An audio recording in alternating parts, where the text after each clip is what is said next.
السلام علیکم۔ آج ہم ایک ایسی مقدس رات کا ذکر کریں گے جس نے تاریخ انسانیت میں ایک نیا باب رقم کیا، ایک ایسی رات جس میں اللہ نے اپنے محبوب صلی اللہ علیہ وآلہ وسلم کو وہ مقام عطا فرمایا جو کسی اور بشر کو نصیب نہ ہوا۔ یہ رات ہے شب معراج کی، جس کا ذکر قرآن و احادیث میں تفصیل سے ملتا ہے۔ ترجمہ: پاک ہے وہ ذات جو اپنے بندے کو راتوں رات مسجد حرام سے مسجد اقصیٰ لے گئی، جس کے ارد گرد ہم نے برکت رکھی تاکہ ہم سے اپنی نشانیاں دکھائیں۔ بے شک وہی سننے والا اور دیکھنے والا ہے۔ یہ وہ عظیم رات تھی جب نبی کریم صلی اللہ علیہ وآلہ وسلم کو اللہ تعالیٰ کی قدرت کے عظیم مظاہر دکھائے گئے۔ یہ واقعہ اس وقت پیش آیا جب نبی کرام صلی اللہ علیہ وآلہ وسلم کو طائف میں شدید اذیتیں دی گئیں۔ اہل مکہ نے تکلیفیں دی اور آپ کو ہر طرف سے ستایا گیا۔ ایسے میں اللہ نے اپنے محبوب کو تسلی دینے کے لیے آسمانوں کی سیر کرائی۔ حضرت جبرائیل نبی کریم صلی اللہ علیہ وآلہ وسلم کے پاس آئے اور آپ کو بیت اللہ سے بیت المقدس لے گئے، جہاں تمام انبیاء نے آپ کی امامت میں نماز ادا کی۔ یہ اس بات کی دلیل تھی کہ نبی کرام کو تمام انبیاء پر فضیلت دی گئی۔ پھر اللہ کے حکم سے نبی کرام صلی اللہ علیہ وآلہ وسلم کو براق پر بٹھایا گیا اور آسمانوں کی طرف لے جایا گیا۔ پہلے آسمان پر حضرت آدم علیہ السلام سے ملاقات ہوئی، دوسرے آسمان پر حضرت عیسیٰ اور حضرت یحییٰ علیہ السلام سے ملاقات ہوئی، تیسرے آسمان پر حضرت یوسف علیہ السلام سے ملاقات ہوئی، جبکہ چوتھے آسمان پر حضرت ادریس علیہ السلام سے ملاقات ہوئی، پانچویں آسمان پر حضرت ہارون علیہ السلام سے ملاقات ہوئی، چھٹے آسمان پر حضرت موسیٰ علیہ السلام سے ملاقات ہوئی، اور آخری یعنی کہ ساتویں آسمان پر حضرت ابراہیم علیہ السلام سے ملاقات ہوئی۔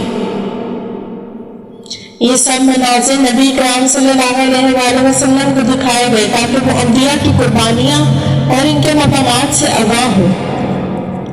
اس کے بعد نبی کرام صلی اللہ علیہ وآلہ وسلم سدرۃ المنتہا تک پہنچے، جہاں حضرت جبرائیل علیہ السلام رک گئے اور عرض کیا: اے اللہ کے رسول، میں آگے نہیں جا سکتا، اگر میں ایک قدم بھی بڑھوں گا تو جل جاؤں گا۔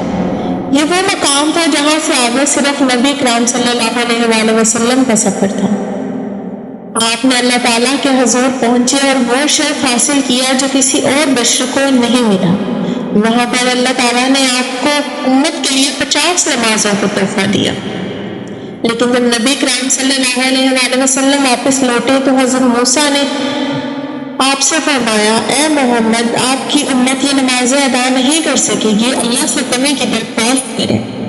نبی کرام بار بار اللہ تعالیٰ کے حضور گئے، یہاں تک کہ 50 نمازیں کم ہو کر 5 رہ گئی، اور اللہ تعالیٰ نے فرمایا: اے محمد، یہ 5 نمازیں ہیں، لیکن ان کا اجر 50 کے برابر ہوگا۔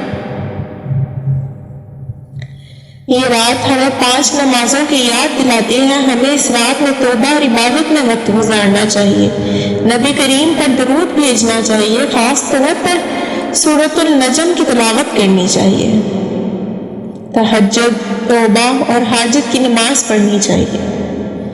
نبی کرام صلی اللہ علیہ وآلہ وسلم نے بھی اللہ تعالیٰ سے اپنی امت کے لیے رحمت کی درخواست کی تھی۔ یہ رات اللہ تعالیٰ کی قدرت اور نبی کرام صلی اللہ علیہ وآلہ وسلم کے مقام و مرتبے کی دلیل ہے۔ آج ہم پر لازم ہے کہ ہم بھی اپنے ایمان کو مضبوط کریں، نمازوں کی پابندی کریں اور اللہ کے قرب کو حاصل کرنے کی کوشش کریں۔ اے اللہ، ہمیں معراج کی برکتوں سے فیض یاب کر، ہمارے گناہ معاف فرما اور وہ محبت عطا فرما جو نبی کرام صلی اللہ علیہ وآلہ وسلم کو حاصل تھی۔ امید کرتی ہوں اس سے آپ کو کہیں سے سبق ملے ہوں گے۔ ایسے مزید اسلامی واقعات کے لیے میرے چینل کو سبسکرائب کریں۔ ملتے ہیں ایک اور ویڈیو کے ساتھ، تب تک کے لیے اللہ حافظ۔